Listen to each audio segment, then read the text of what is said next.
What we do at the Streamr is decentralized data marketplace, right? A bit of history, like we are launching our marketplace live today, but in reality we were able to do so fast only because the technology behind it has been, the team has been working on the technology for the past 4 or 5 years. So it was for a data engine that was for high frequency trading, right? So it was like very robust for data, real-time data manipulation, calculation and stuff. Yeah. So what is the most exciting elements of a Streamr's application? More specifically, how does a Streamr's application get connected with the blockchain, artificial intelligence, IoT, and also cars and the transportation system in the city even. And then even finally, Streamr's application is used by Hewlett-Packard. How did this everything happen? Yeah, well, I think that's all thanks to our great team, between developers and partnership team and stuff.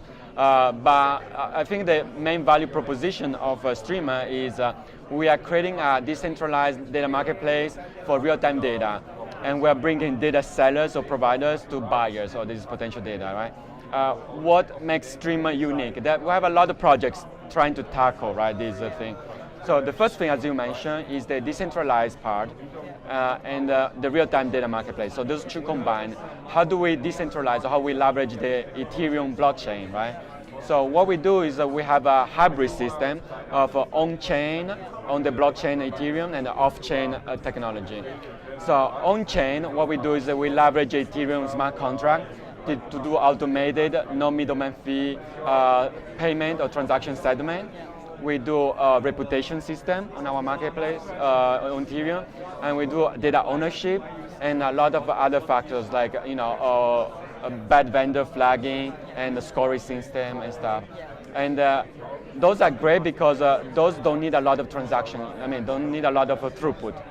While the off-chain is for our real-time transaction, like real-time data transfer, because those you can transfer gigabytes of data every minute, right, potentially. So we are leveraging decentralized servers, layer of servers, to do the off-chain transfer. So whatever volume data you have, we can run the latest generation of a cloud system and also like servers. So we are super flexible on the data side and have the decentralized part on the blockchain. Because our token is data, D-A-T-A, it's called a utility token. As you mentioned about the partnership, the token has value only there are like buyers and sellers on our marketplace that utilize our platform, right? And the value derives by the fact that on our marketplace, only data token can be used to buy or sell data.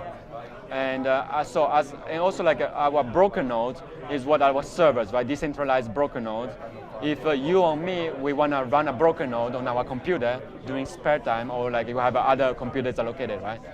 You get paid in data token. So in this ecosystem, as more vendors or sell of data, they use our platform, buyers use our platform, then the utility increases. Hopefully the utility of the token is related to the success of the project. That has to do a lot with, I guess, the use cases that a lot of companies partner with us to do. For example, Hewlett-Packard, HPE, actually Hewlett-Packard Enterprise, they install a lot of sensors on smart cars.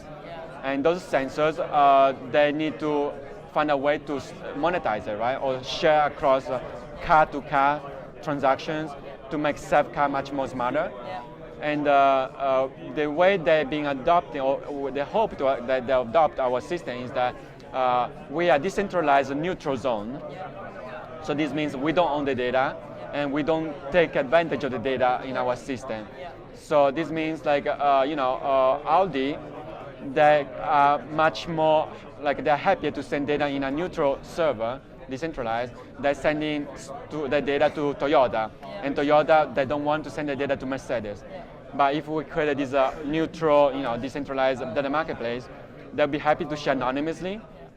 So if you are driving Audi car in Philadelphia, and there's another car in 1 mile from you, and you want to know the traffic, right? The road condition, the traffic, the weather, they can set the data to your car via our system, and vice versa. And they don't need to know, like the Audi car doesn't need to know that you're Toyota, and vice versa, right? So we're making the whole network smarter. We just talked to some potential partners in Asia yesterday. They came to our consensus booth, and some of them, they have a partnership with agricultural company, like large enterprise agricultural company. They actually would need a lot of real-time data transfer mechanism, like platform. They can buy real-time data or willing to sell real-time data because. Let's say you are a huge retail, like a supermarket, like Walmart, or like in China, right? You have like those huge supermarket for selling foods. If you get real-time data about how many produce is available as they grow on the field, you can actually mimic, like study your supply level, right? And also for those like agricultural company, they want to monitor in real time how the fruit is growing. And actually, as you asked before, the AI, what's the AI and machine learning come into place, right? The interesting part about Streamr is that you have total flexibility. What you do with our real-time data streams, this is what like a product. So in our marketplace, imagine as a Taobao of data. So you have many products, meaning like different type of data. You can buy multiple products and combine the data. You can apply to machine, like you can push data to your machine learning model, and then send back to the Stream marketplace to sell your value add. So you get raw data, you use the machine learning, you send back your insights. So the usage is like limitless. And for one company, that agricultural company in China, they told us like they want to monitor the apple, how the apple is like maturing at the right color, right? So they can stream raw data for apple image, someone can process it and send back the information to the company and say, hey, your apple in this field is ready to be picked. It's like a perfect moment, right? And also we talked to some car sensor manufacturers in China, and they say, well, we are deploying these sensors across, like the whole marketplace, right? The whole industry or in Asia and China. So how can we leverage these sensors? Like right now, you're just accumulating, right? You might see a little dashboard in your car, but how can you make that one much smarter between cars and also to like analytics company, city traffic management, and like so many users. So we are very excited to potentially partner with companies in Asia and China, like potentially expansion in South Korea and Japan too. Where they're like at the forefront of the connectivity and the mobile device, right? Recently we partnered with a company called Physical, based in Singapore, and they track footstep movement. So that could have like a lot of retail marketing or like a lot of behavior study. Of course, everything is anonymous, and all the data is transferred across the network in an encrypted way. So only the seller and buyer can decrypt the message. So companies don't have to worry about data being stolen, because even someone can steal the data, they'll not be able to read it, right? So definitely a lot of partnership potential. We already had partnership with Hewlett Packard, Nokia, or as I saw from Europe, where they do a lot of huge plant refinery, like a production plant sensors that have like billions data, and they want to use our platform to leverage that data, right? So I guess any place they can generate sensors and data, like pollution data, like weather data, sensor data, user interaction data, we can help the vendors monetize the data through our stream. And least but not last, because we often forget there's a lot of non-profit agencies that would like to share the data, like research data, to general public. But nowadays there's no easy way to do it, right? So if they offer a stream of, let's say, many environmental data, apps or company can build an app layer on top of it to show people real time, streaming data. Yeah. So, can I say that so people really don't have to worry that after using the Streamr application, this decentralized world is gonna become more and more centralized?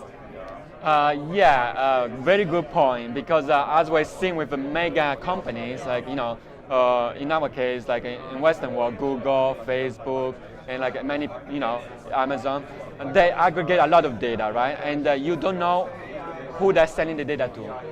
You don't know how many vendors they're selling the data to, and you don't know like what those vendors are selling your data to in the future, right?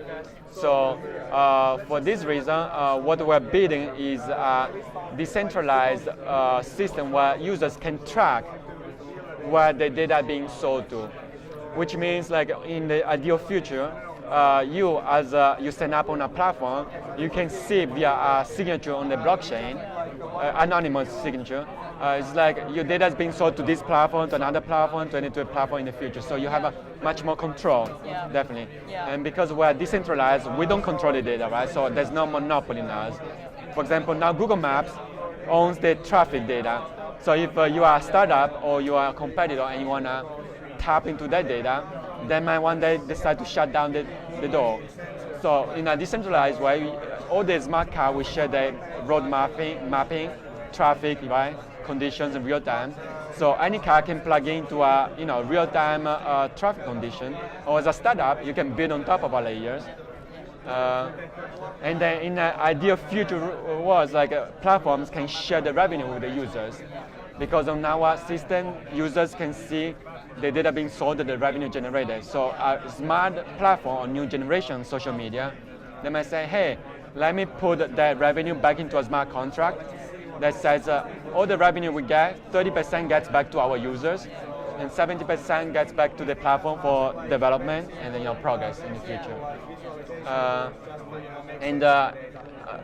The I guess ideal future in the final stage of the Streamr growth is if you delete your user account from a platform, let's say next social media point like 3.0.